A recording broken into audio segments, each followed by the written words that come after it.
really do. You're a 21-year-old punk fucking kid. Grandpa's given you everything all your fucking life. You've never had a car payment, a house payment. Everything you live in was given to you by Grandpa. You fucking don't know what it's like to work for a fucking living like I do, to bust my fucking ass and do what I do. And you know what, Sean? You fucked me, and that's the way you got it. But you know what? Your grandpa's money will run out someday, and you'll have to feast for yourself. Get a fucking job, you piece of shit.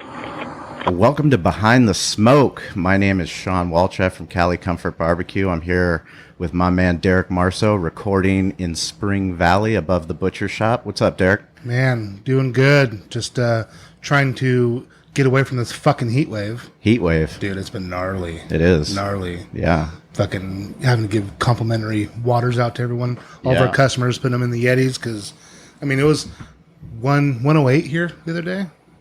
East County, we get no AC. Hot. No AC. Just wear it out. Yeah. Just wear it. Yeah. Yeah, but it's been good, man. It's tough with an older building. Yeah. You have a lot of challenges with an older. I couldn't even believe when you told me you didn't have AC. Yeah.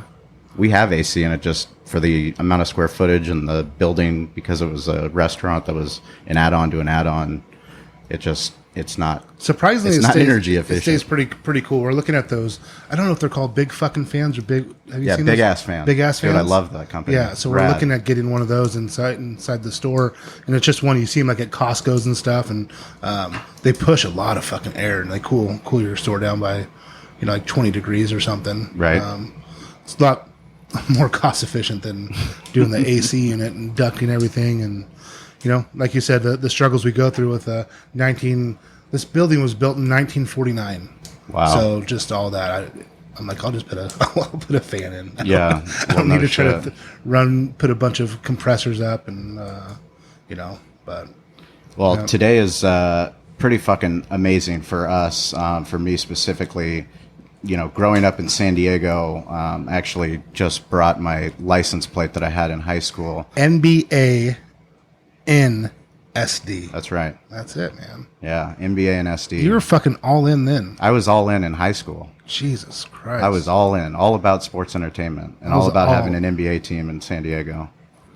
And growing up and going to Bishop's, I was starting to read the paper, find out what's going on in sports and entertainment, and this name kept popping up, and it was Ernie Hahn. Ernie Hahn, the Hahn family. And the more that I learned, the more that I was impressed at what this man was doing and what his family had done for San Diego. And crazy to think that now in 2017, we're here going behind the smoke with Ernie Hahn. What's happening from AEG Valley View Casino Center? Fuck, you are a legend. Thank you for coming down to Spring Valley to join us behind the smoke. Well, thanks for having me. I guess a couple comments on that intro. I was looking at him. I'm like, oh, a lot I was just processing, and I learned about a big ass fan that's going to cool down this building built in the 40s, which is awesome. First time I've been in this building, so congratulations. I think that's thank you. It's cool. Complimentary waters. I didn't know that when it got hot, it was your job to provide people with cold water. I thought it's not. I'm used to, like, if I go to a place and it's hot, I buy a fucking water. Right. But apparently you guys take it next level so people don't faint. I guess, and maybe it got so hot in here that, like, hey, here's a water. Yeah, it was in the high experience. 70s inside the store, and you saw a lot of people. And a case of water is costing me a buck or two. Yeah, it's nothing. No, it's the right thing. Yeah, it's the right thing to do, and it's one of the reasons you guys have been obviously successful. You got a great product. People love coming here.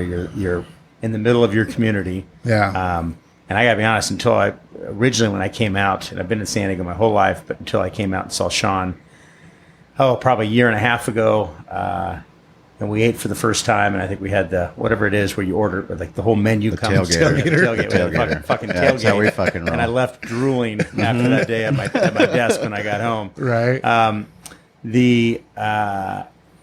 I hadn't been out in this area. And I was just driving this area. I'm like, this is a cool part of San Diego. I really like it. Cool is an interesting way to describe it. I mean, it's just it's eclectic. It's different. Eclectic. It's different.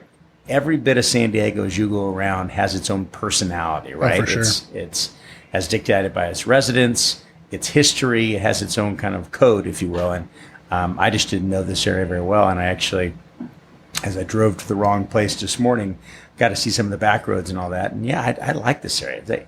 All of San Diego will eventually continue to morph and adjust, and as the community moves further and further from the core or then comes in. And anyways, it was, I like this area. Obviously the store is great that you're in. And then Sean, as I hear that intro and I hear the voicemail, who is that voicemail from? So that was my former business partner. So I opened up Cali Comfort with Corey, one of my best friends from college, right. From Colorado. And before we opened that, we were in a partnership with someone that was running the restaurant just as a breakfast restaurant. But we were going to bring in a liquor license and add a sports bar and add a dinner component. And it only took about 6 months to realize that you've got to have great partners. And if you don't know the people that you're getting into business with, then things can go incredibly south, incredibly quick. Yeah, I think you've certainly been there. I've been there. I think we've all been there in business. But when I heard that, I understand why you saved it. And in a good way, because those are the kind of things when you play it prior to this, or when you're just having one of those days and you listen to it, we all are inspired in what we do. We all love what we do, right? We all do different things. We're going to talk about sports and entertainment today. We'll talk about barbecue. We're already talking about, your place here, Derek, but we're passionate about what we do. And you also, when you're running your own business, a big part of it is you are looking to inspire those around you. You have employees, you have friends doing a variety of different things. And it is your job as that proprietor or owner in the end to motivate, engage. I always say find great people that are really good at their job. And we'll go into that a little bit later on because it's kind of a philosophy that I have. But when you hear and you have a voicemail like that, what I love about that is very rarely, it's very difficult when you're running your own business. Like, who is giving you praise from above? Who is helping you through that process? Mm-hmm. So it really comes down to partners, mentors, and others that are on the same level that get what you do.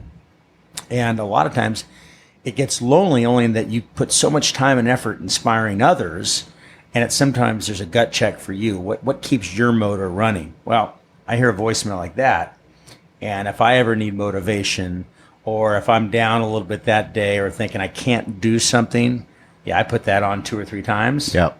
And by the way, there's no Monster Energy drink that's going to give you a faster kick. It's a different kind of Red Bull, that's for sure. And it's one of those that inspires you because you have assholes that, first of all, who leaves a message like that? Right. First of all, I always like to say, it's like that's the same guy that leaves that message is the guy that calls at 5:35 after the office closes at 5 and says, "Hey Ernie, I've been trying to get a hold of you. It's not going to work out.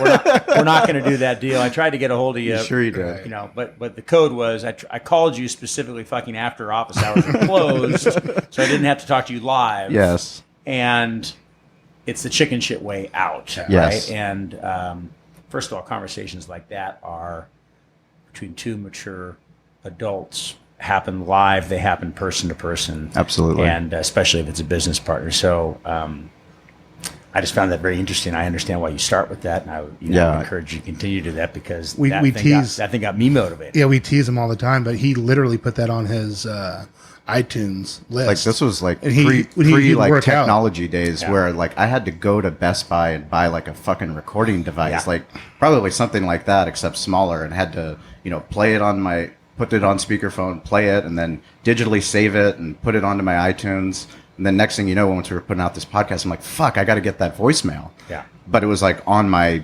my iPod. Right. I'm like, fuck, where is that? And I just lucky I was able to digitally able to find it. I did the same thing with, I've got 3 kids, and I've got a 23-year-old daughter who's in Denver in her second year of grad school. I have a 20-year-old son that's at the University of St. Andrews in Scotland, who's a junior this year, and a son that's 16 that's a junior at Cathedral Catholic High School, where all my kids went. But the reason I bring that up is that I had all these great old voicemails as well when I was working late nights at the arena, and where my kids would be calling me, Daddy, when you coming home, or if it was, or just even during the day, thinking about you, Daddy. And of Kristen would put them on a phone call. But it was on the voicemails, the same thing. I had one of those old tape little cassette things. And so I put it on speakerphone. I would record that. And I had these tapes. And then I played that again through my like old computer iMacs and eventually put those into iTunes. Oh, so I've very got a bunch cool. of these old ones. That's awesome. You know, like through GarageBand or something. Yeah, that's that I put it through. Right? It was archaic, but I'm so stoked I did that because I have these cool recordings of these old voicemails. And that's and I really... went by the other day. I came across it on my favorites playlist or whatever, and I sat in my office and literally got the tears were flowing. I was just listening to 2 hours worth of these old voicemails that I had saved, and pretty cool stuff. Isn't it amazing though, kind of where audio is? I mean, we went to a podcast conference and just talking about audio, and you know, you bring up your kids and you know, saving those voicemails. I mean, that's something that's so powerful. And when I was helping my grandfather, you know, my grandfather raised me, which is why, you know, when he's telling me that I, you know, got everything from my grandfather, I've never worked a day in my life, you know, those things, they hit home because my grandfather raised me. He was my father. And, you know, I spent the time helping him write his autobiography, but we spent time just recording, sitting down and talking to each other. And I have those recordings where, you know, I'm just asking him questions. And that's, you know, that's a legacy that, you know, that's our family history. That's something that I'll always have, and I'll be able to share with my son, you know, someday once he's old enough, and we'll be able to play those for him and really understand, you know, where his great grandfather came from. And, you know, especially for you, you had a grandfather who built a legacy, you know, and you were born into a family that had very high expectations for what it was to be a Hahn. I mean, you got named after your grandfather. It's like, yeah, no, I did. And I think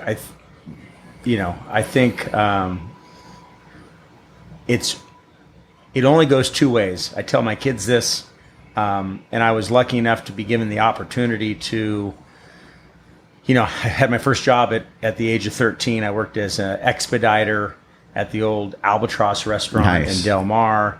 I only worked for like 3 weeks for a buddy of mine who was going on vacation for 3 weeks, and I was expediter, which means basically fucking just clean up everything, rinse out the bar mat the next day. And here I am, this 13-year-old, I'm vacuuming, I'm putting up the bar chairs. I mean, it was going in the women's restroom, doing all that stuff, and it was... You're like Cordell Stewart. You're like Slash. It was... What do you need? Quarterback? Yeah, whatever. It was everything. And I'll never forget, I got the paycheck, and I was so excited I got the paycheck, and I put it on like my cork board, and then like 2 weeks or 3 weeks later, I went to cash it, and the Albatross went under. No. So no not only did I get paid for it, but I guess it goes back to, and then I started working at the fairgrounds as I worked for Dave Barnum. I was the first male employee of Hotdog on a Stick. So you've seen the Hotdog on a Stick stands there. Well, he was in a bunch of my dad's and my grandpa's malls, Hotdog on a Stick. Yeah.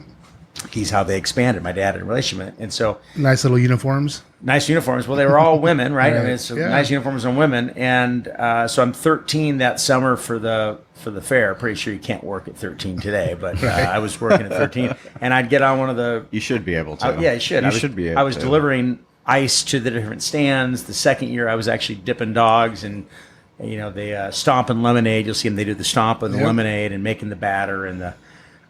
So I was just accustomed to working at an early age. I had a job every summer, and it gets back to, in the end, I was born into the Hahn family, but what was instilled with me early on was, for me, there was only one direction to go. I got up, I fucking worked, and then that carried on through college. I worked every summer, and then when I got the opportunity at the arena, after I'd worked for a year with my dad's development company, after I'd interned 2 summers, I always find it goes 2 ways. If you're in a family, you either have to work harder than others or you skate. You skate because you can and you're still going to get paid. Well, there's only one recipe for actually building respect from others. And some people, you're not going to get the respect just because who you are, period. And you got to have the maturity 100%. over time to understand that you keep your head down, you work hard, and good things come from it. But, the old adage, respect is earned, it's not given. And so that's how I've always looked at it. I've got to work harder, I've got to work faster, more efficient, and you got to be passionate for something. I think as I sit in here and I'm looking at both of you guys, It's one thing if you have a family business, but you've got to be passionate about it, and you've got to want to make it better. You got to want to build on what you've done. You also have to recognize at some point that you've been given some tools in your toolkit in life by nature on how you were born. And the great example I'll use is my dad. My dad is he's the smartest guy I've ever met. I mean, I've been around a lot of people at a lot of different business tables. And I'm not saying it because he's my dad. He's the fucking smartest guy I've ever met. I'll never be as smart as he is when it comes to that. And you got to understand, doesn't mean I'm dumb. It just means I'm not as smart as the smartest man I've ever met. Sure. And that's okay. Everybody else I've met so far is in that same company. I think you realize what your tools are. And so some people are particularly strong in finance. Some people are better with people. Some people have a good combination of others. You find what your strength is and what your God-given talents are, and you take those to the bank with you, and then you try to expand on those other areas that you know you need to improve on and get better.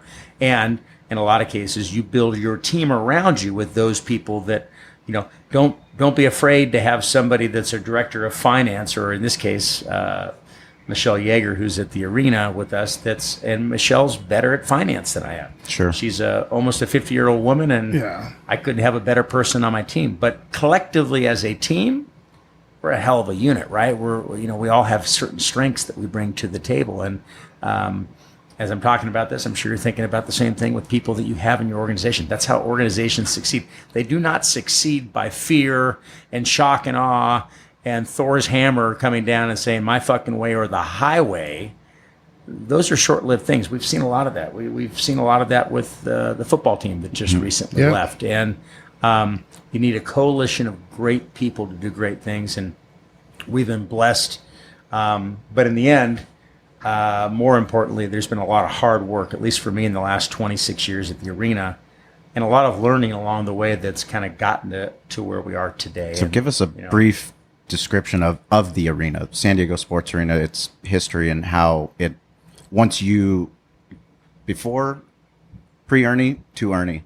So we got involved, and now today it's the Valley View Casino Center. We did a 5-year deal with an option with Valley View Casino and Hotel with Bruce Howard and the crew there, and they're a great partner. So many people know it as the San Diego Sports Arena and refer to it over the years where it was. But we got involved in 1991 when we took over, and I was actually on a surf trip around the world. I graduated from college. My best friend since first grade was at University of California, Santa Barbara, and we were waiting to go on this killer trip.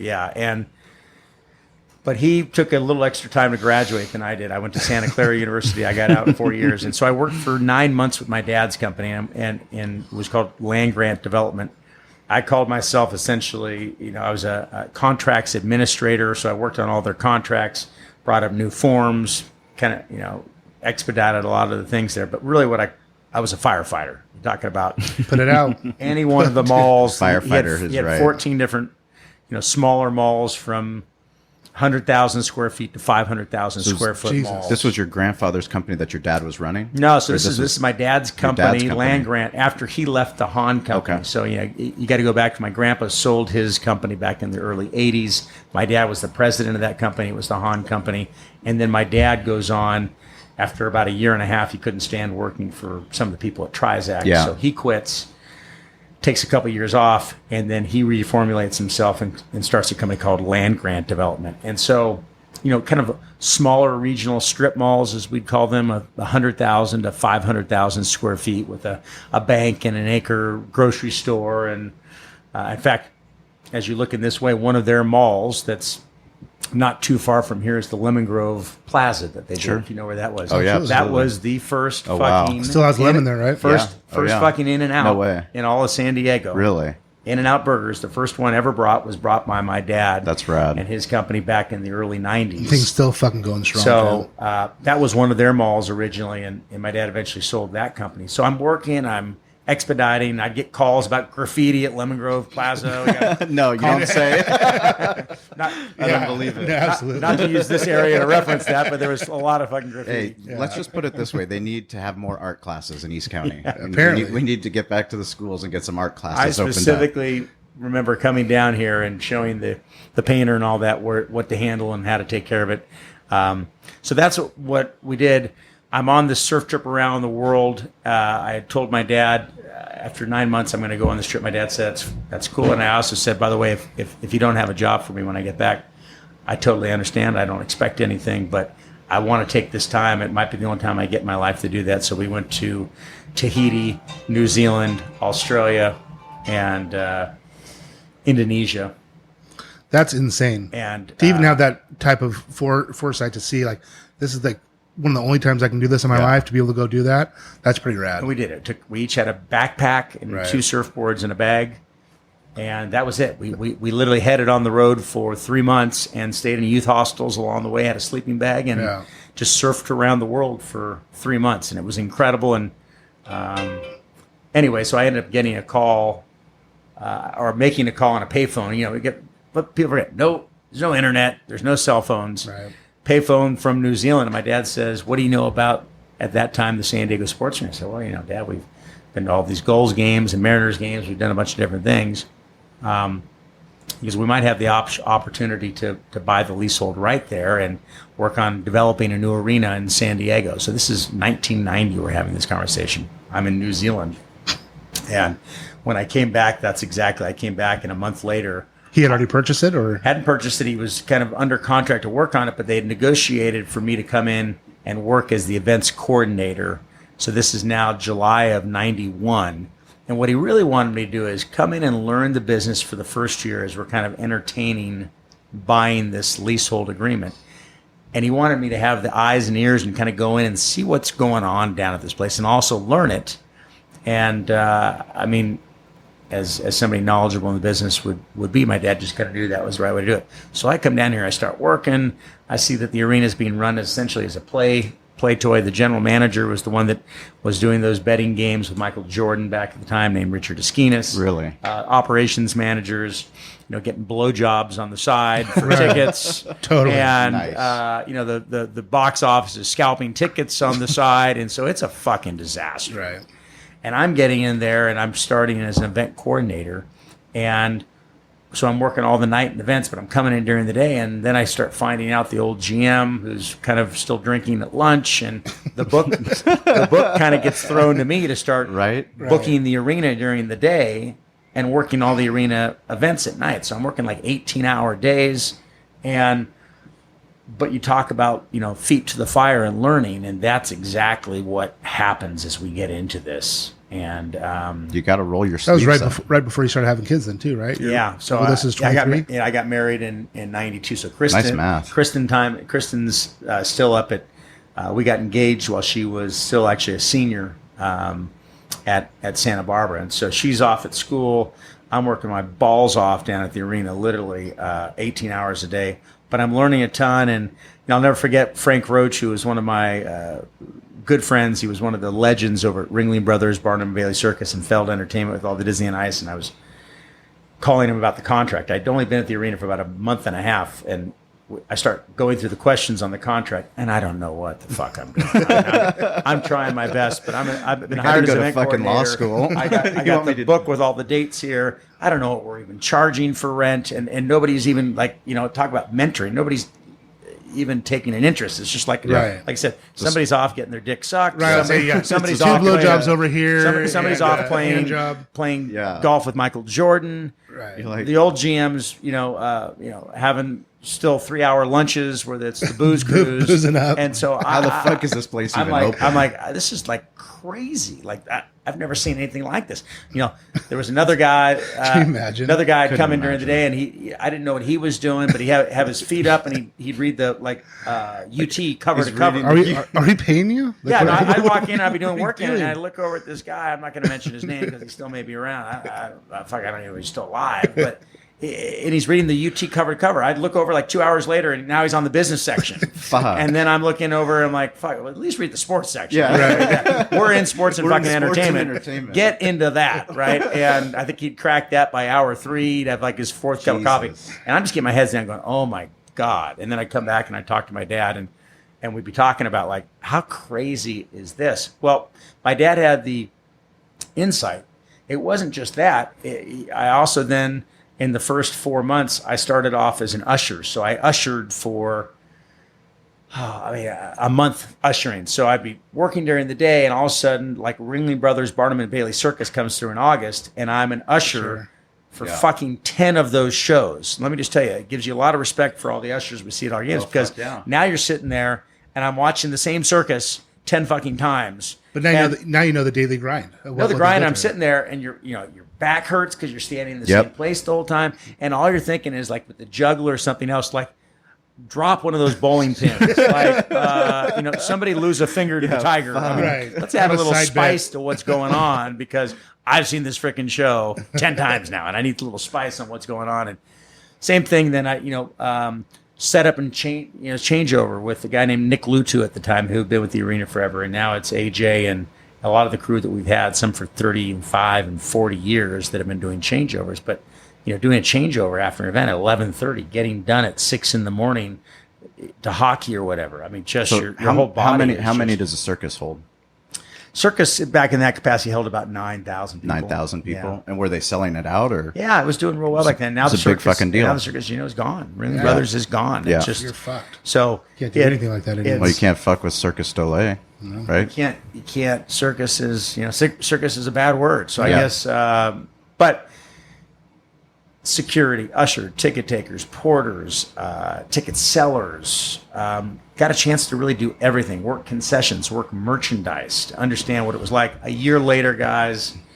You get such a different perspective of the customer and the experience as a fan, and coming into the stadium, the different access points, the pressure points, when there's an event and, okay, now we're queuing up for food and, well, this doesn't make sense, or, why isn't somebody selling something here? Because, this husband wants to buy something for his wife, or, the father wants to buy something for his daughter, and they can't buy it because, it's not laid out properly. I mean, all those different jobs that you did, I'm sure just gave you an education that you couldn't have gotten otherwise. Well, I think you want to learn it, right? Like, we could talk right now all day long about Cali Comfort BBQ. Somebody can leave that fucking voicemail for you all day long, right? Oh, yeah. People that don't even know you can make comments. I'm sure people all the time, oh, fucking Hahn, he's got the name of this. Hey, everybody, it's the beautiful thing about America, is entitled to their own opinion. And I'm totally okay with that. Whatever. Yeah, do what you do. I'm very comfortable in my skin. Right. I sleep fine. I'm the one that knows, 24/7 what I've got to do, and I got to run a business. I got a family. I got to make sure that, and the people that depend on you, and people that depend on me, the 25 employees that we have that are full time, that depend on a paycheck. And if we don't book a show, if we don't have events that support that, people don't eat. It's very simple. Right. So I can talk about the greatest management team or all the things over the years that I think have been better. It's very simple in the end. And I got a great team that does a great job. And I empower them all to run their department like it's their own company. Sure. So I'll come in with thought or insight. I'll sit down with them. My door is always open. But I expect my operations department to take ownership in that and run it like that's their operations department. Marketing, same thing.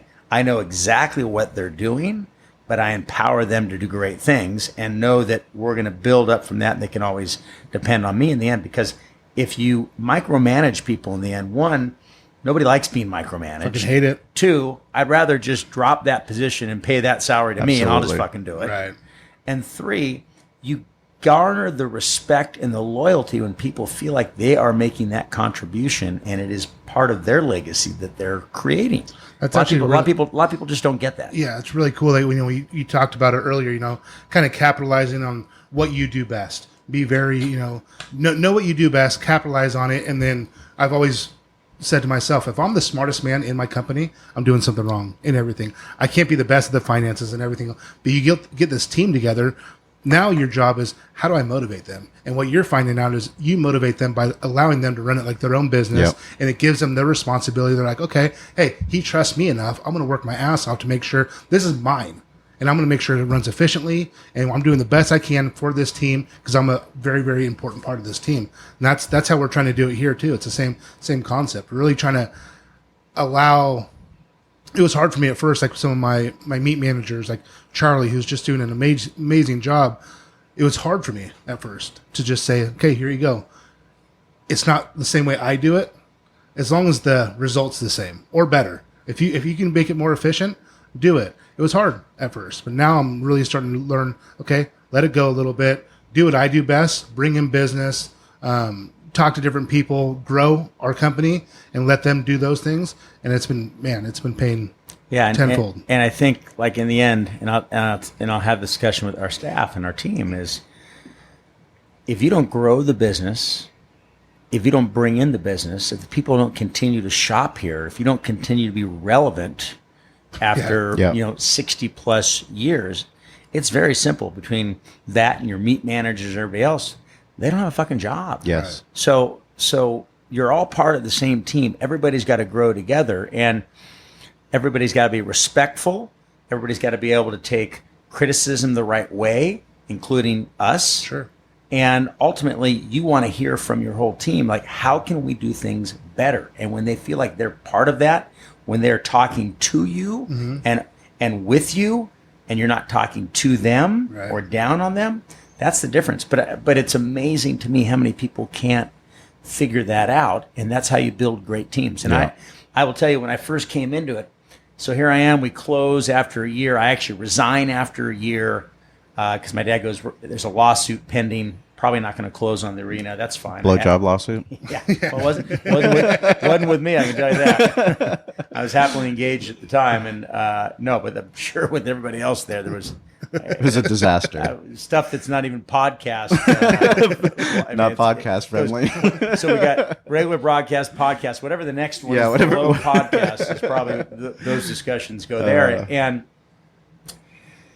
And I remember I went in and resigned to Richard Esquinas at the time, and I had a tear in my eye because I had literally laid it all out for a year. And I loved what I did. And so I do that, and 5 months later, we end up getting through that lawsuit. We end up closing on the building, Arena Group 2000, which is our group.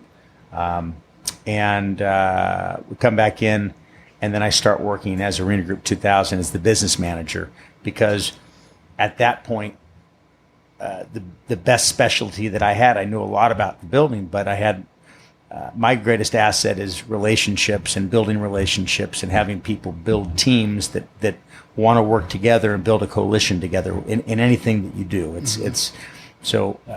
That's one of the gifts that I was given when I was born. And when you realize that, you want to take a hold of that and you want to use it for everybody, right? And then apply that to charities, apply that to whatever it is that you're doing and help other people out. And if you do that for the right reasons, it comes back tenfold the other way. Not because you're going, I'm going to do that. I'm going to do a golf tournament for my birthday, because if I do that, you're not trying to monetize enough right people then. are going, oh my gosh, he's a nice guy, and we'll give him that. No, you do it for the right reasons. But I know that people that are touched by that see that, first of all, that are exposed in that case to like a Boys to Men or whatever, it comes back in spades down the line. It could be 20 years I could hear.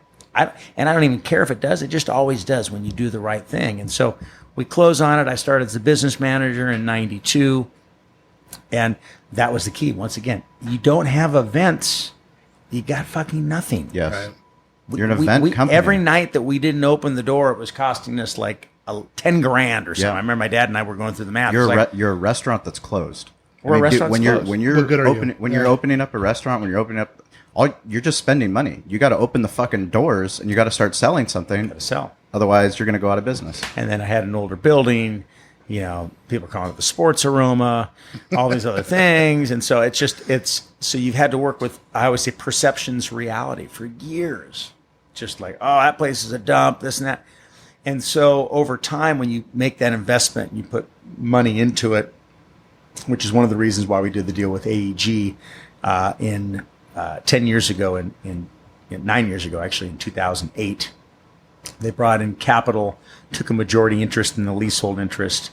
So Arena Group 2000 and AEG Facilities formed this new company, which is AEG Management San Diego, which operates the sublease, San Diego Entertainment, which holds that lease with the. So for those that are with the listening, arena. AEG is Ann Schultz Entertainment Group, Yeah. which is just absolutely, for anybody that's sports entertainment, for anyone that's listening around the world, how many properties are they? I mean, we're talking about convention centers, stadiums, Yeah, it's- LA Live. I mean, you name it, When they're you look probably at places they're that probably they there. own and operate, it's hundreds of different management agreements, and they own arenas, and in our First case, Bank Center. in our case, they're It's majority unbelievable. they're a majority owner in the arena.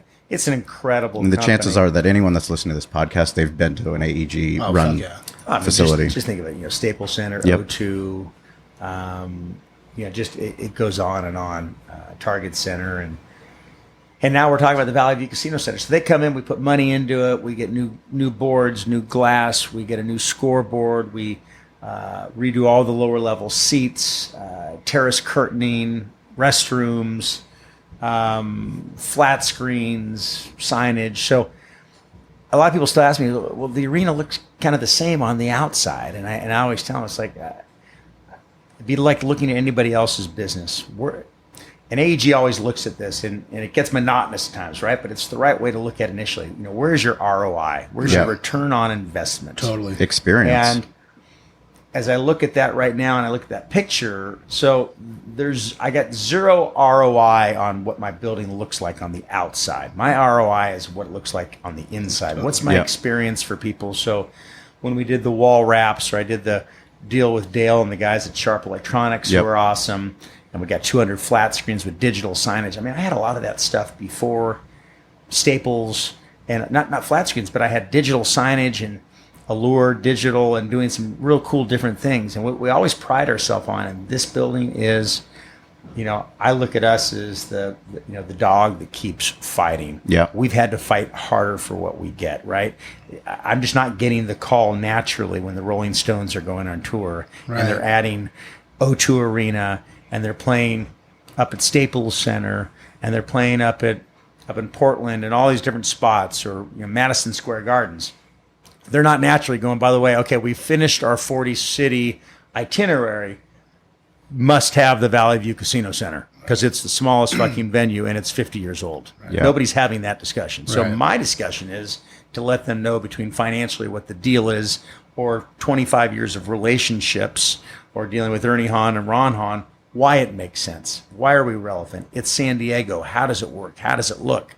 And today I'm really proud. I mean, this facility, we're in the top 5 facilities typically every year for 10 to 15,000 seat arenas in the world. And, the bigger facilities are in the 15 to 20,000 seat. Mm-hmm. But I'm a 50-year-old building. And in San Diego, we're not only just relevant, we kick ass. I mean, It's I do unbelievable. more events than, over at San Diego State and the amphitheater combined. And I say that, and I'm proud of that, because it's been a lot of hard work. It's very easy for somebody just to go to newer and shinier, but I think it's a testament to the staff and what we're doing, and ultimately trying to deliver the experience. Because if you just look at it from the outside, you go, well, why is somebody going there? Sean and I So- talk about the same exact thing all the time, though, because I have what I would call kind of unassuming place, and you do. Well, we're the here in same at East Cali. County. I mean, we because of our location and because of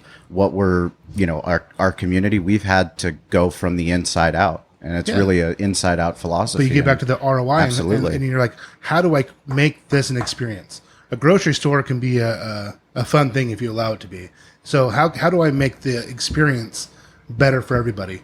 It's not necessarily me redoing the outside of it. It's what happens when they come in. Yeah. I always say, if I can get you in here, I can keep you. Yeah. No doubt. I can keep you here if I can just get you to come in these doors. It's the same thing. It's what we run into all the time with these older Well, buildings. that's why the focus on staffing and the training of the staff and the understanding of hospitality and what true hospitality. It's expensive to run labor in state of California. And it's only getting fucking more expensive. That's fucking for us gnarly. to make a conscious decision to have so much staff on, they've got to get it.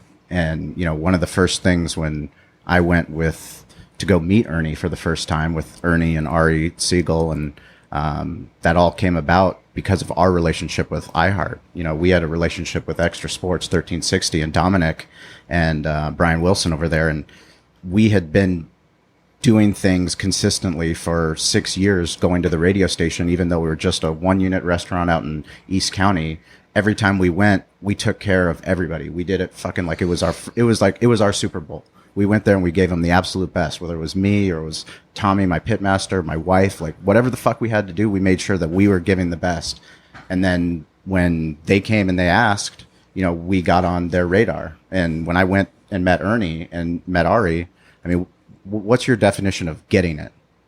Because you say it a lot. Yeah, I mean, my definition is getting it. Somebody, first of all, that just understands the right way to do business, one, understands the code of business, meaning if I say something, I'm going to do exactly what I say. If I shake your hand, I'm not shaking your hand, and then behind the scenes going, that didn't mean anything. I mean, it's everything. And so when you came in and we talked about getting it, like if you represent that this is what you're going to do with your barbecue and this is how your barbecue rolls, if I'm representing here's what's going to happen at the arena and here's the location you're going to have and here's what I'm going to be able to give you as deliverables, that's what everybody expects going into it. Well, what you find in San Diego is it's a very small community.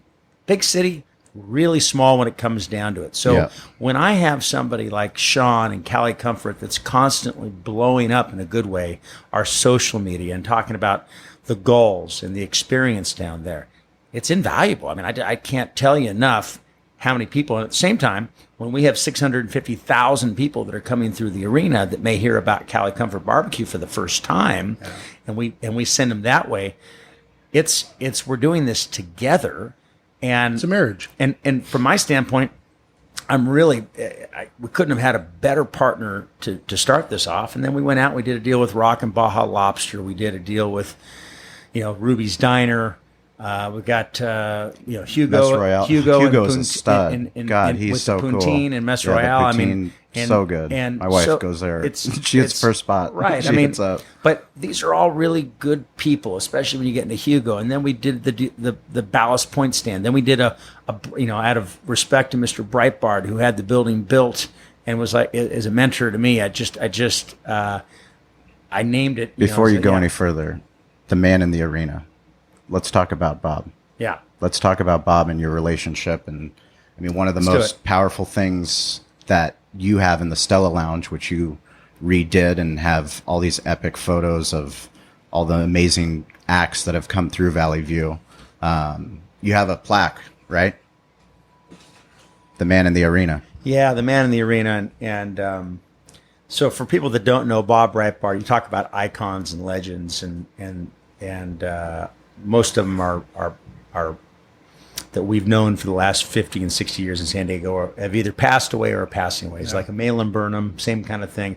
Bob Breitbart had the arena built in 1966. It was his vision to bring San Diego into the next generation with this state-of-the-art sports arena at the time. And originally it was the International Sports Arena, a place people come internationally for this. And it was built and finished in November of 1966. The goals of the Western Hockey League were the first tenant.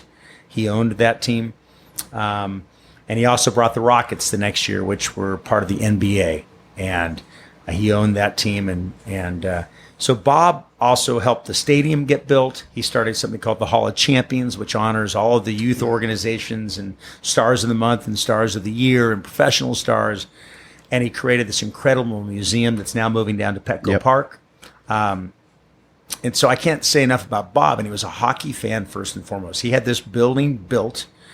It never actually even got a true architect in the end. He had a draftsman. He was real proud to tell you that he had a draftsman that did it. Sounds like my grandfather. and, almost like on a napkin. My grandfather was a medical doctor, but he was like so proud of not paying somebody to so do he had their like a job. draftsman come in and really look at the end.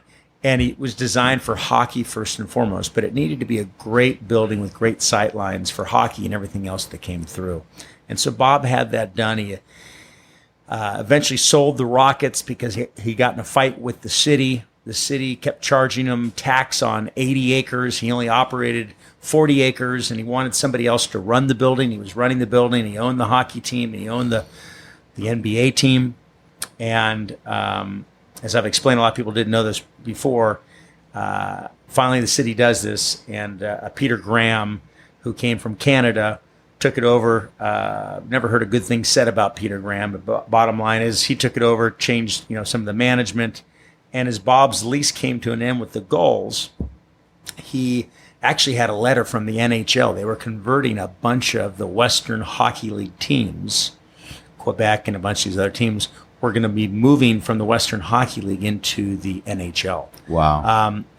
The lease had just come up because he was owned and operated his own building. He now has Peter Graham he's got to deal with on the lease of the arena. Max McNabb at the time was the GM, and Peter Graham starts talking to a guy named Dennis Murphy. Dennis Murphy is the one that created the old ABA that had the basketball, the team that was trying to compete with the NBA at the time. Had the multicolored ball, and Dr. J played in that league for years. And so he creates something called the World Hockey Association, a different kind of competing hockey league. And so the Gulls basically have a letter that says, get your lease in order. We have the NHL. You'll become an NHL team the following season. Murphy's chirping in Peter Graham's ear, and probably, who knows what they're talking about. They were having probably long alcohol-filled lunches, because I know that was going on. Where were these lunches? What restaurant? I don't even know back then. I don't want to know, but they were probably the butcher shop back then. The butcher shop was a go-to. That's dark funny. and dingy and everything goes. Right. And so it's very sad. During that time period, Bob got upset with the city. He sold the Rockets for $5 million to the city of Houston. A lot of people still don't know that the Houston Rockets started off as the San Diego Rockets. Just to interject, today, LA Times, Rockets sold to Fertitta $2.2 billion. There it is. So they're going to try to take them to Vegas? $2.2 billion. That's a good question. Aren't the Fertittas, that's UFC, right? UFC, it's UFC. It's also... they're going to try to bring them to Vegas then, probably, I think. $2.2 billion? $2.2 billion. Yeah, so there it is. More than Steve Ballmer. So look at that appreciation. So if you do the math from 1972... Sports entertainment properties are real. Look at 1972 to today, figure out the number of years, and take $5 million and send it to $2.2 billion. That's the latest valuation. Not a mathematician, but that's fucking... But that unreal. works. That's a good investment. So, and then Bob can't get the lease with Peter Graham. Peter signs a new lease with the World Hockey Association. That's the Mariners that come into play. Yeah. The Gulls are out of a lease. The Gulls are gone. NHL never comes to San Diego. And then hockey comes back in 1990 in the International Hockey League with the Gulls for little history lessons. That goes on. When we acquire the leasehold interest in the arena, it essentially comes with the hockey team. We sell that to a guy named Fred Comrie, International Hockey League. He operates a couple of years. And in the middle of the season in 1995, he announces... the arena is not good enough. We're being blamed for his attendance, whatever. Everybody always takes a shot at the arena because we're old. It's easy to do that. He announces he's moving the team up to L.A., to the L.A. Sports Arena of all places. Nothing says family friendly like in the middle of the hood, like the L.A. Sports Arena. And it becomes the L.A. Ice Dogs. He ends up playing there for a year, and then it moves to Long Beach after the fact. But my dad, I haven't really said enough about him on this telecast. The only reason I'm in this position, why I get a chance, is my dad has this vision for a new arena, has this vision for getting a new arena downtown. It's why we took over the leasehold industry in the arena. It wasn't to start operating a 25-year-old building. That's what kind of started. We were working with the city, which I'll get into. And bottom line is, he starts this hockey league in 1995 on...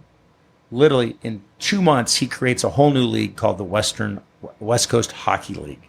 And we have 5 teams that in 6 months are playing from the time that the Gulls have announced they're leaving. And we open up in the fall of 95 with the new logo, which our old logo looks a lot like the current Gulls logo you see. Oh, yeah. We must have been doing something right with the logo because they thought so much of it that it looks very similar. And we operate that franchise for 11 years. So my dad really taking the point on the hockey team. He's on the board of the governors. I mean, he made that whole league work. That's incredible. He saved incredible. hockey in San Diego at that point. it wasn't uncommon. I'm now become the GM in '97. So it wasn't uncommon. The players come up, they'd come by my office. It was different, hey, we need you to do a PR appearance over at AT&T. The Chad Wagners of the world, and these guys would come over, and just great guys. It was a family affair. Hockey and Brad Belland and Martin St. Amour. That's how I met all these guys. They played on the team. And we operate that franchise until 2006. We won the first three championships. We won 5 championships in 8 years. So 5 championships overall in the 11 years. And we were losing too much money in the end in 2006. It was even probably a year too late. So we had to let the team go. And then we made and Ron made a conscious decision, and I did. We didn't want to bring hockey back until it could be at the right level. And this whole bringing of the AHL West was a 9-year process. We were waiting for that to happen. It's incredible. I had 2 or 3 different East Coast Hockey League teams. I had a United Hockey team. I had a Central Hockey League team. And none of them felt right? They all wanted to come and play during that absence. We could have gotten some rent out of them or whatever, but we knew this is a hockey town, and to do it right, we'd have this affiliation with the Ducks. Right. And this was a conversation that my dad and I were having even prior to doing the deal with AEG about a year before. We were already having this conversation with Tim Ryan and all the guys up there. So you see why it works so well. It works well because there's passionate fans and owners and people like Sean and the community that feel for it, that know that these guys lay it all on the line, even when the Chargers were here in town, and we love the Chargers and I miss the Chargers. But man, this is a hockey team that not only likes being here, they want to be here, and they're doing great things in the community, and they've got great partners like Sean in doing that. And so going back to the early 1990s, we bought this arena lease so that we could work on, my dad had this great development plan downtown by Tailgate Park. Yep. And we got within about $25 million of making it happen. We had the Timberwolves ready to move to San Diego. We were going to get a new arena built that would be much like the Pond as you see it today, or Honda Center. Mm-hmm. We had a TOT tax that was increased at the time back then. It was the last time the TOT tax was increased. It was increased by 1.5 cents, where you didn't have to go to a 2/3 vote, which is impossible. And 1 cent of that 1.5 cents was towards the expansion of the convention center, which happened. The other 0.5 cent was towards a new arena. A lot of people don't know that because eventually that kind of went through the general fund and went to the Petco Park in the end. So I still think downtown is absolutely the best area to do a new arena. I think over time, our area can be redeveloped into housing, retail, and in a beautiful kind of live-work community. But the problem in our area is the arena was built in 1966. In 1973-74, they passed the ordinance that no development west of the I-5 could be over 30 feet because there was that development that was built in La Jolla. So if you look at Pacific Beach, if you look at the skyline of La Jolla, the peninsula, and you look out there, you got this beautiful peninsula, and there's a fucking 14-story building that just like perfect. Boop, there it is. And people were so outraged back then. Now, my grandfather was building a project on Cass Street, and he lost that project, but he had people picketing because of that height ordinance. So now I'm not saying it was so that was an overreaction too, right? It was an overreaction that nothing west of the 5 can be more than 30 feet. Well, the arena is not in any view corridor of anybody in Mission Hills or whatever. So it was already there, but the future for this current area that we're in is the city's got to get that, repealed. It's got to get above a 30-foot height ordinance, do it right, and do it in a way that ultimately you can get the density, but you can still add parks and greenery. The reason why you see Home Depot and the strip malls and all this other strip clubs and all of the retail in our area, it's the highest and best use of rents that you can get for that land up to 30 feet. That's why there's no living spaces. That's why you can't find a fucking park, literally, in that whole area until you get to Robb Field. Yeah. Parks don't exist. And people think, well, I'm here to tell you, parks don't grow themselves. You don't put a seed in the in the ground and all of a sudden a park of a half-acre develops. They're paid for by developers. They're paid by development, but you got to have the density to pay for them. And so in the end, you can do a smart growth. I'm not saying you go to 90 and 100 feet, but you can do pockets that are 30, pockets that are 50, maybe one pocket that goes to 70 or 80 feet on a tower ability. But then you've got half-acre parks. You got work, live. So what has to retail. change? I mean, you talk about cave people. Yeah. So tell us about the cave people and the mentality. I mean, it's a problem that exists here specifically in San Diego. And we have a small town mentality. We have people that are vote no and cave people. So let's talk about it. Well, I gave that saying to Dan Shea about 15 years ago when he was trying to help the Chargers like round 2 of 20 rounds or whatever when he was doing. And yeah, it just stands for citizens against virtually everything. So a lot of these people remember when San Diego was 300,000 or 400,000 people. And they wake up and they go, I don't want it to be fucking any different. This is my... Fuck, I've been in San Diego, since 1968. I guess I should feel that way, but I don't. This city needs to develop. It needs to grow. Developers aren't a bad word if they're done right and they're done in smart growth areas.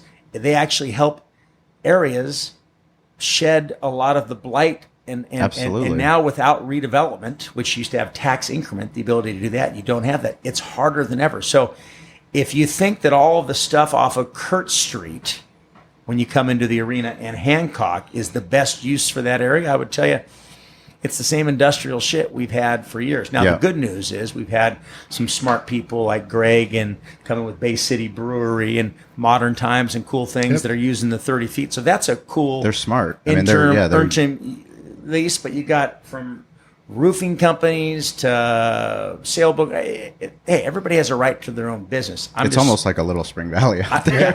I'm just suggesting there's a better use over time for the value of that land, and that could be an incredible 100, 200 acre development over time that encompasses everything. So when you see like an NTC and some of these other things that have, you now look at NTC where that is, and you got the lot, and you got a bunch of different things that have happened there. But this is a special area that does have some views. It doesn't block any view corridors. But that whole area, nothing will change until that 30-foot height ordinance changes. And so it can become a destination for people too. You can come take your kids there, go do stuff. Something else that the city of San Diego can give its people. It's something to do. It's a great area. It's a chance for landowners to make more money, the city to make more money, and put a great development together. God forbid. But you cannot. You can't per se. If somebody says, "Well, then Ernie, why don't you go out there and put that on the docket?" Go spend the $2 million to put changing the height ordinance there. And everybody, like I said, the cave people and everybody else are just saying, well, that's just a developer trying to make more money in the end. And what I would suggest is to the city in their planning and in their code, when they're looking at the midway planning development program for the future, needs to already access and have that as part of the deal. The city needs to go out and get that done. Their land will be more valuable in the end.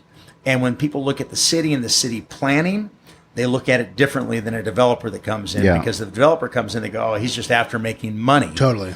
The city comes in, what is the best and smartest planning? So that's what needs to get done first. And then you do an RFP and you get developers that come in, you get the best and smartest growth plan together. And there's, by the way, in the end, more money to be distributed. There is then the ability for you to put in those parameters. With density comes certain parks and public space and all of that you can walk and be part of. Mm-hmm. So now you can actually own a dog and all these things and not have a concrete highway of like where my dog can't go to the bathroom. My dog's going to the bathroom on concrete anywhere it is. Yes. And so it's just a different mentality. And so many people are now NIMBY'd out beyond belief that this is my plan. I've been here 22 years. I've been here 50 years, 40 years. And I'm saying, no matter how fucking long you've been here, how do we get the best plan for San Diego moving forward? And that because we continually will lose these events. I mean, the fact that, this podcast conference was in Anaheim, there's a US Foods, they're our partner. They're putting on a food show in Anaheim. Like Anaheim, they've redeveloped their convention center. I mean, it's beautiful. It's absolutely gorgeous. Yeah. And they have... I give them credit. So you got to give them credit, right? Yeah. At the end of the day. Yep. At the end of the day, they're getting it done. At the end of the day, they're getting it done. Phoenix, a lot of places getting it done. Yeah. A lot of these other places getting it done. Well, the problem is it's never going to be perfect. It's never going to make everybody happy. It will be messy, but like it's got to have. We have enough smart people in this town, right? We do, and I would just suggest. So if you think it's cool in Anaheim, if you think it's cool in Phoenix, if you think it's cool in, and just name it wherever it is, where you think there's a kind of a cool development or something that's going on. Sacramento, Albuquerque, Sacramento, right? Think it's cool in Sacramento. And Sacramento, by the way, which was just a shithole, is very cool now. Now it is. The arena helped redevelop that whole Absolutely. But so if you think any of that's cool, how fucking cool is San Diego? And so take the next step up. And I don't care what anybody's done in any of these other cities, they're never going to be as cool as San Diego. Yeah. So, but we have to adjust and we have to rise our game. And there are plenty of smart people. There's plenty of money. Yeah. There's plenty of willingness to do it. We need the government to be working with us. We need our city council to be working with us. We need our citizens to be working with us. And I'm not suggesting that it's an automatic vote on, subsidy for arenas or for stadiums or whatever. It's all got to make sense. However, it gets very difficult when you're dealing with large public spaces that are owned by the city. Yeah. Because and I think this was part of the problem with Soccer City, is that when you agree that you're going to buy a certain amount of land at a certain price, and at the end people were saying, well, they can get it for $10,000 an acre. There was other arguments. No, they're paying $2.2 million an acre. The bottom line is nobody's ever going to agree. Everybody's always going to agree to disagree. What is that worth? What was done with the arena originally on the 40 acres that we have, it was a long-term ground lease, right? There were revenue bonds by Mr. Breitbart that were pulled out, and ultimately, in the end, those subsidized the bonding. He financed it. Well, right? Union Oil put up the $1.5 million for the bonds, and then they were paid up over 30 years. When we took over the arena the last 5 years, we paid off the last of those bonds. But look at it now. Even though we'll get an extension here for the next couple of years until a new arena gets built, which we have to do for the goals and everybody else, because you're not going to take down an existing arena without a new arena. We've got a hockey team that's doing 350,000 people and an arena that's doing 700,000 people a year and 120 events. So we're doing really well with an existing arena. If you think we're doing well with an existing arena, how do you think I would do with a brand new state-of-the-art arena? Hey, kill it. Absolutely. We're going to do 65 to 70 concerts a year. Right.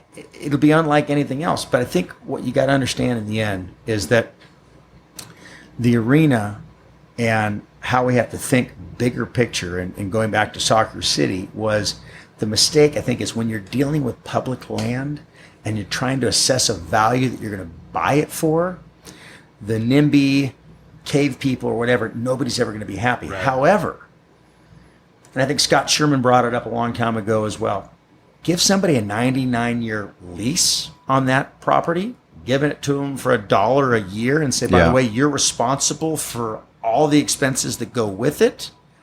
What happens in the end, you really can't argue in the end, because people go, well, the land's value is this. That. Well, do you think the land's value in 100 years is going to be more than it is today? A hell of a lot more. You just read the thing on the Rockets. What does the land value of the current arena right now in 2017 look like versus 50 years ago when Mr. Breitbart had it? So at some point, what even the cave people and everybody can say at the end is, we get back, we the people, the United Republic of San Diego or whatever, we get this property back at some point. We're not going to get screwed by somebody. Somebody didn't pull the rug underneath the valuation, whether that's 1.2, 2.5, or $1.1 million.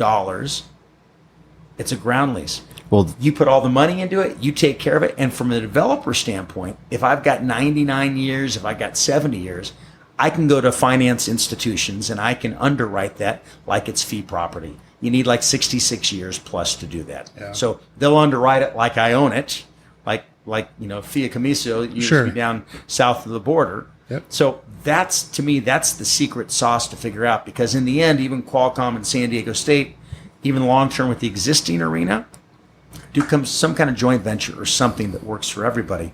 But have that stay with the city at the end, because nobody will ever agree on what you sell that for. And if you got to go to the votes in the end, Cave people will unanimously come out. One of the no. best parts about an arena is the flexibility, and I know you talk about it all the time, and it's the ability to put on so many different types of events, and they're not just sports, they're not just entertainment, they're not just concerts. You put on seminars, you put on educational opportunities, you put on a convention show, you put on trade shows.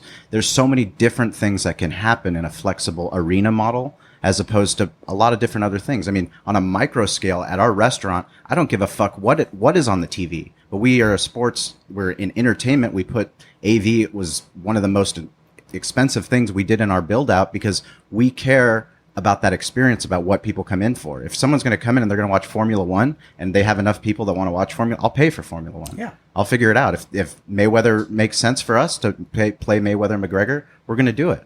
But it gives us a flexibility to get people into the restaurant so that we can continue to do things in the community and put on events like our charity event where we shut down the street. Like, you can't do that stuff if you don't have the facilities. Other cities, event planners, concerts, big time sporting events, they're going to go to other places if they don't have the facilities here in San Diego. It's simple math in the end, really, when you look at it. And this isn't somebody versus somebody else. You can either project and say, here's what might be possible if we really push and say, all right, I got a brand new stadium. It might do San Diego State. It might have MLS. We'll get the Hare Krishna group to come through. We'll maybe get monster trucks, maybe. So here's 30, here's 40, here's maybe 50 dates a year we can do something. Yeah. Maybe it's 55, maybe it's 60, maybe, right? Like, it's fucking really simple. A new arena in San Diego is going to do 200 Easy. to 220 events a year. Easy. So if you're a hotel, if you're a restaurant, if you're in retail, if you're an Uber driver, name it. Yeah. Do you want to have 50 dates a year? Or would you rather, as a proprietor, and if I got a Cali Comfort right over there, do you think 200 dates better? Right. It's very simple math. And it's not like, it's the difference of saying, here's 190 to 200 events, and if I apply those same maybes, it might be 220, it might be 230, but it's 200 events a year versus 30 or 40, and maybe 50. It's a no-brainer in the end. These arenas are the source of sports and entertainment. It serves as like the third phase of the convention center. You'll do 30 to 35 dates a year in combination as the big breakdown. So if a Bill Gates comes to town or whatever, they'll do their breakout session where he speaks to all of the Microsoft employees at that arena for 2 or 3 days. And this isn't just like made up stuff like pie in the sky. This is how it happening. operates. And all right. But even if he didn't have any of that stuff, even if he just did concerts and sports on, you got 190 events a year, period. And every one of those nights. Well, you have those if the city isn't operating the property. And I mean, it's one of the things I talk about with friends all the time. It's like Qualcomm isn't run by AEG. No. And when you have a company like AEG or the Hahn family that knows how to book shows and knows how to run it like a business, I mean, you've been doing it for that long because you understand that it doesn't do you any good if there's no event. If there's no event on the calendar, no good. Nobody makes any money. If you bring a lacrosse team and they need a place to play and you guys have a partnership, great. Now you just added, 10 home games? Yeah, 11 home games. Let's talk about that real quick. Lacrosse. I mean, Joe Cy and Cy Sports that's coming in, and Steve Govett that's doing it, running the franchise. Going to be awesome. If you haven't seen indoor lacrosse, I mean, if you're a hockey fan, first of all, you're going to love it because it's every bit as exciting as hockey. It's crazy. Fast paced. So exciting. And goes crazy. So, yeah, I'm excited about that. I think they've got bigger picture ideas for this market on potentially doing some different things. We'll see over time. But right now we're concentrating on lacrosse. It's getting fucking big. Lacrosse is blowing up. And I think they got great coverage when they came into town last week. People heard about it.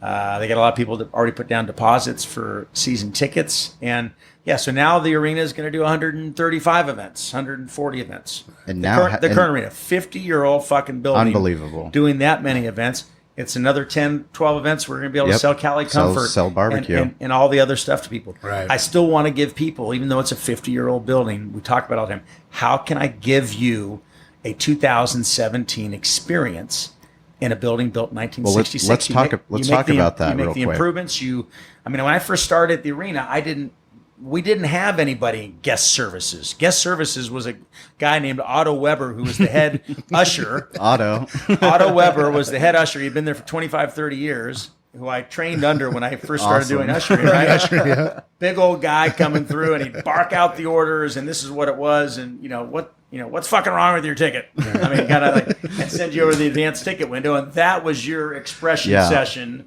for customer service. And as we slowly added over time, I'll tell you today, it's not uncommon to have 6, 8, or 9 guest service representatives at the arena that night. And that's payroll. That goes back to what we were talking about. Simply there to help you in your experience. Obstructed view, a problem, somebody cussing behind you, spitting on you, throwing on you, burping on you, whatever it is that can happen here. Being loud, obnoxious. But you have to have partners like Levy Restaurants. That's a concessionaire that actually is flexible enough to be willing to work with Cali Comfort, work with independents, allow them to come in, work with the Gulls, work with you to come out. And I mean, you guys were doing Uber Eats delivery to the fucking seats from your phone last year in a 50-year-old building. I mean, that's the kind of stuff that's really cool and cutting edge. And took pride in that. We were the first venue. Uber Eats didn't go, by the way, we'd love to do this with you, but you're 50 years old, so it doesn't work. Right. We got to go with the newer building. We took a lot of pride being the first building to work with Uber Eats on a program like this, like a test market program. Yeah, and was it perfect? No, it's not perfect. But it gives awesome. It was cool and different, and I think they're back this year. When you start talking about all the stuff that we do with Cali Comfort BBQ and Ballast Point and Anheuser-Busch, let's talk about Anheuser-Busch. The Gulls come to me the first year and say, we want to do this $2 Bud Light promotion. And by the way, you're not going to make any money on those beers that we sell. But bigger picture, we're going to get more people to come in, more people to understand about the hockey team. Anheuser-Busch will become a partner with the Gulls. They were already a partner with us and have continued that. And so as a partner, we put it on our hat and I said, let's go with it. Let's try it. Well, first year we did, I think, 127,000 $2 Bud Light. Wow. And into the third night, we couldn't give that experience we wanted. We brought in the whole Bud Light trailer in there with all the tap handles, and people would get in line. They'd get their 2 beers. They'd get in the back of the line. They'd be drinking their beers in the back of the line. Front right. They do the rotation for like fucking an hour. Pretty soon the guy's got 12 stacked cups, and he's up there with 12 stacked cups, grabs another one. There's some YouTube videos of the stacks of the cups. And so about 3 games into it, Joey, who's now up at StubHub Center and does such a great job for us with Levy, says, it's going to cost me a little bit more money. Of course, I wasn't making any money, so it's not costing me any money. Right. I need some of that money, but we weren't thinking about it. But he goes, we're going to do it in the can. Let's do the can. It's quicker. It's faster. It's a better experience. Everybody knows a canned beer, cold, ice cold. It prevents the slips when people are there because it's poured to the top, so they're walking in a cold. I don't have to wait on concourse. Product that's been sitting there or whatever. Sure. So boom. And then so that happened. People loved it. Now they get the beer mids, and people set up the beer mids that are up on the East Gate. And what we're going to tie in this year is a promotion where we're going to get local charities that were involved. I mean, the reality is now you've got something cool where you got 14 or 15,000 cans of those things that are being purchased that night. Now let's get them all into the recycle bin. Now let's take that $600 or $700 in recycling we're getting that. Let's get a different charity involved every night. We do that. The pyramids get the social media, and everybody wins. And in the end, there was 172,000, $2 Bud Lights that were purchased last year. People now are going. The joke is now on those nights, people went to a $2 Bud Light night, and a hockey game broke out. I mean, so it's. There's nothing that frustrates me more than going to an event where I'm paying $15 for a beer. I mean, it's just like. I get it. I get, what goes on with the premieres and all that stuff, but man, it's a fucking nightmare. It is. And it's tough part of the for deal. us. It's really tough as restaurant owners to go and work with concessionaires, and all of our experiences aren't the same as they are with Levy. I mean, Levy, we have great partnership with them because they're willing to work with us and say, for us, it's so important. Hospitality, branding, social media, marketing, like taking care of it's not just a transaction. Like I'm not getting fucking popcorn. Like I want great popcorn. I want my wife to be happy when I bring this popcorn back. Like I don't want her to be pissed off at burnt popcorn and smell some burnt popcorn. I have that was from Ari. Yeah. Burnt popcorn is one of my hot buttons when you do it. I know we're running out of time. So in closing, what I would just say, first of all, thanks for having me. Thanks for showing your interest in our story. I think in the end, if I had a couple notes, great people that are really good at what they do, their job is kind of one of my mantras. Learned initially, I had people that were technically good at their jobs, but created stress for other people because they weren't necessarily great people. Sure. You give me somebody that's a 5 or a 6 on their actual job ability when they first start. And if I mentor and I teach them the right way, I can get them probably to an 8 to a 10, depending on their ability and bandwidth. Give me somebody that's a 4 or a 5 as a person. The problem is over time, I might get them to a 6, and then they usually fall back to a 5 in the end. So it's a unique thing, but great people that are really good at their job, and it's not easy to find. You got to work harder for it, but that's one of my keys to life now, and one of the kind of the fostering that atmosphere I think that we have now. Constantly trying to improve on it. We're never too good. We got to get better and better and better. And we have, like I said, we have the perception as the reality. I got the perception already, people coming in and saying it's a fucking 50-year-old building. So I got to give them something different and better. So why opportunities? Why that quote? Why the man in the arena? Well, I mean, the man in the arena. It's not the critic who counts, not the man who points out how strong a man stumbles. I mean, it goes through the whole thing. It's person that's inside that's just working hard all the time, right? Working blood, the sweat, and it's somebody it's the that's 18 not hours. Somebody that's not looking for the accolades. You want to make it better. Everybody in this room that's having this conversation right here wants to make San Diego better. Yeah. I don't need any of the accolades. Sean doesn't need accolades. You don't. It's not about us. It's not about us. That's it's why. So that's why your 50th birthday. You do that for Boys to Men, and you created a golf tournament to give back. Because it's not about you. Yeah. It's about all the relationships and all the people that you've met. And we were so lucky to be able to cater that event. Yeah. And that's an incredible organization. Thank you so much for doing that. People were so stoked. And by the way, we raised over $100,000. And I've already had every group that played this last year wants to come back. We're probably going to have 3 9-holes that are going on. So there was one other. We'll sell that out. Of course, yeah. Probably raise more like $150,000 next year. More bands, more entertainment, youth mentorship, more fun, and it means so much to us. And so this Boys to Men charity with Joe and Craig that do that, I mean, it's in 25 different schools through San Diego County. We've got 21 other schools that are already on the waiting list. Every $20,000 that we raise, we have to open another school. These are boys don't even have a dad, or their dad's in prison or dead, or and it's fighting them. Well, they don't have the father figure that you had, and they don't have the father figure and grandfather figure that all of us had. I mean, my grandfather, like, if I didn't have that mentorship and somebody to say, go to fucking work, go wash dishes, when you're 12 years old, I'm like, I hate this. I don't want to ever be in a restaurant. If he hadn't done that, I wouldn't appreciate and love everything that I do every single day. But like, it takes that mentorship, and it takes programs like that to help youth. I mean, when we put on our barbecue championships, we partner with organizations and training, and they help at-risk youth, and they do the exact same, like, that is exactly that's what matters. Yeah. It's what matters in the end. And ultimately leads back to how do you leave things better, in this city, on this earth than it started. And it's just a different philosophy. And, if you do the right things, for the right reasons, the money will be there in the end. You just can't think of it that way. So many people think, here's what I have to do to make money. What's that instant gratification that they're trying to get? And it's just a different level. But man, I just love this city. I'm going to keep fighting for this city. I think now I've been doing it for 26 years. I think definitely I have a voice that matters in this city, that people respect, that that's been vetted through hard work. And my goal now is to continue working hard. I want to see a new arena in San Diego. I'd love to see NBA come to San Diego.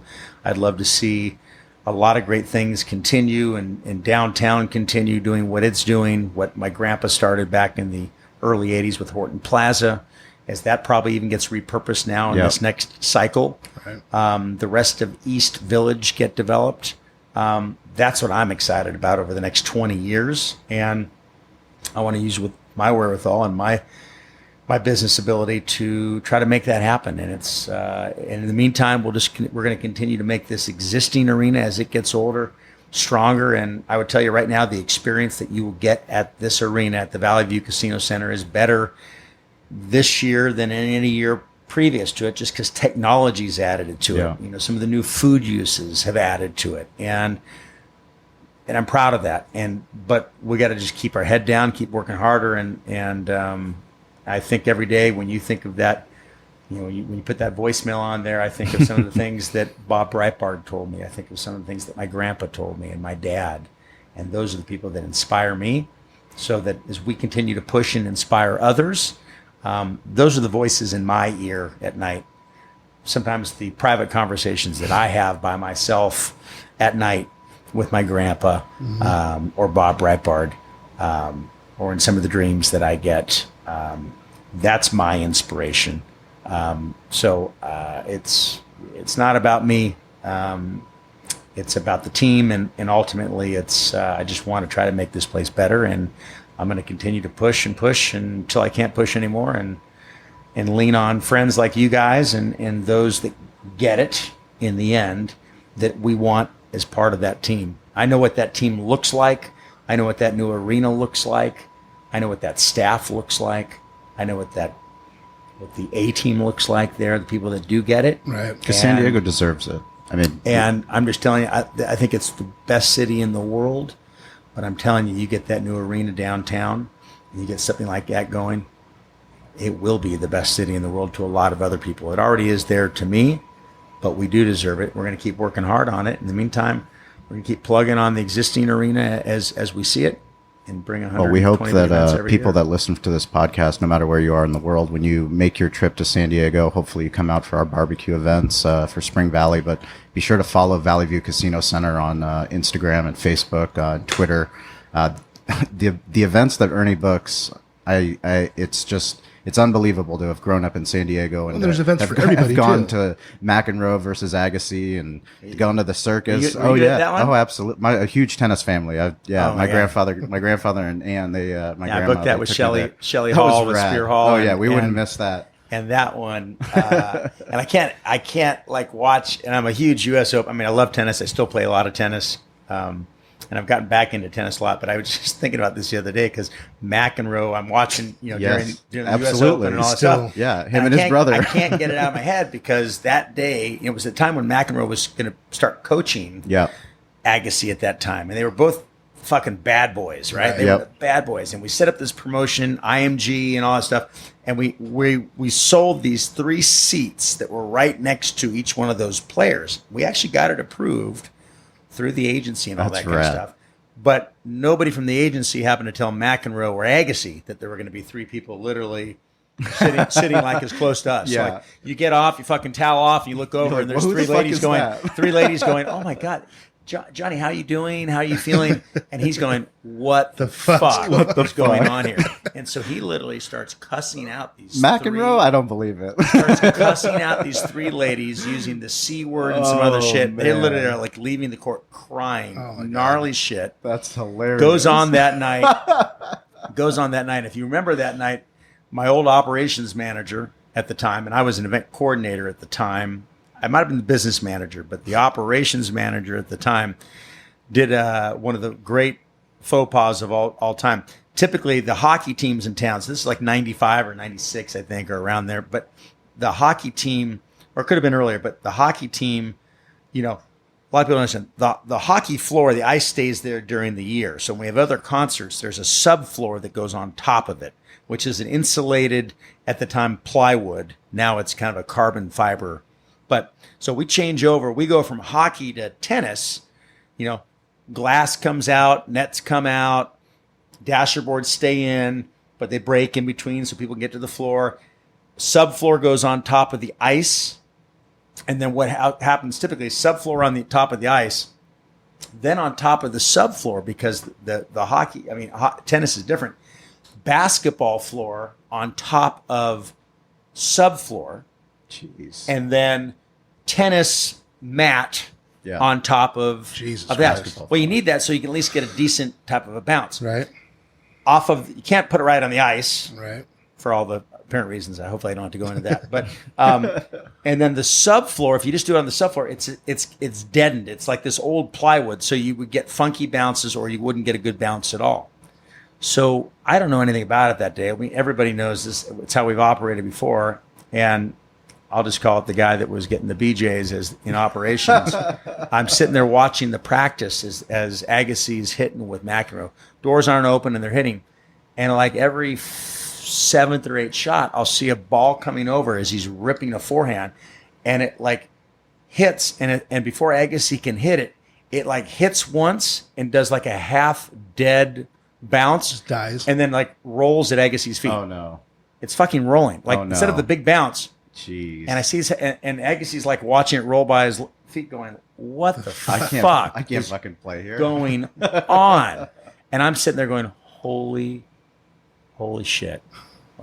And I look at Mark. I go, "Dude, what's going on?" He goes, "I don't know." I go, "We get subfloor, and you got the basketball floor, right?"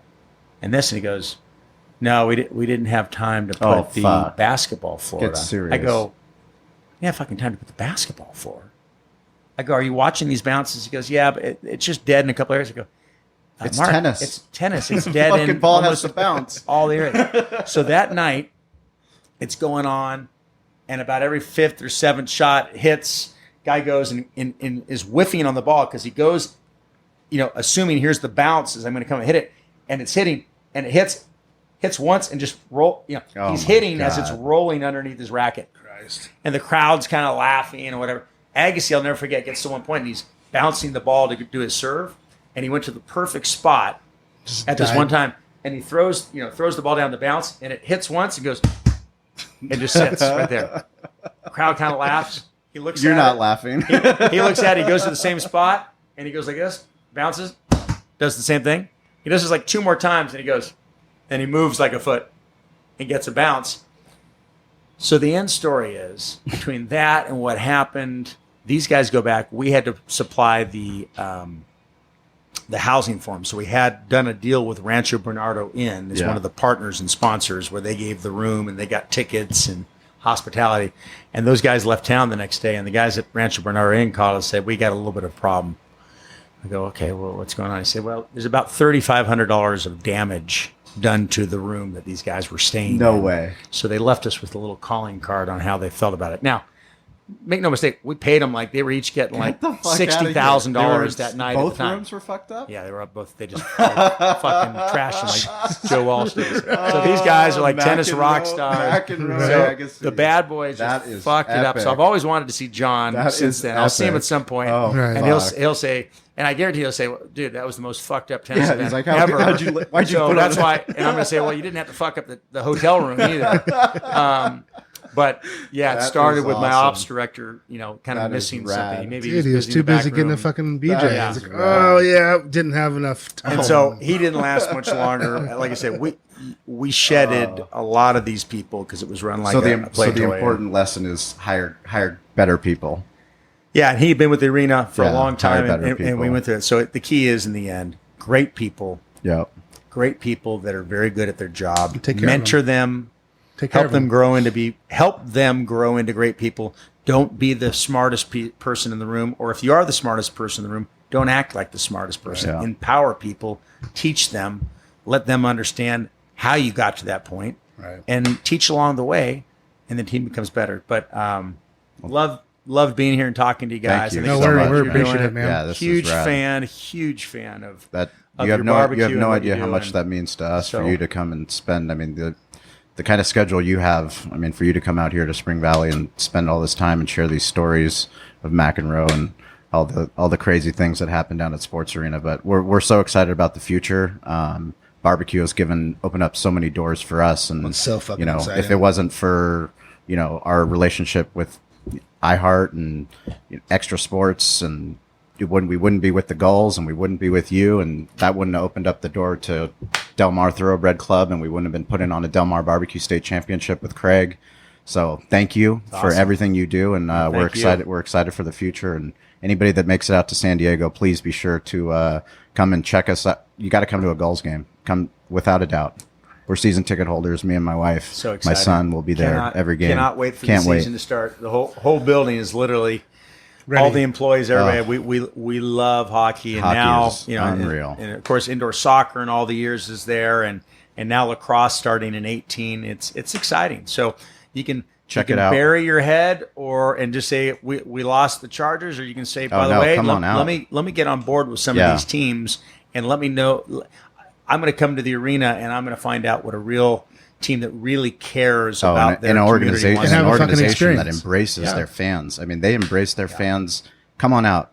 We'll hit us up on DM. Let us know. But we'd love to have you out there and enjoy some Valley View Casino Center time.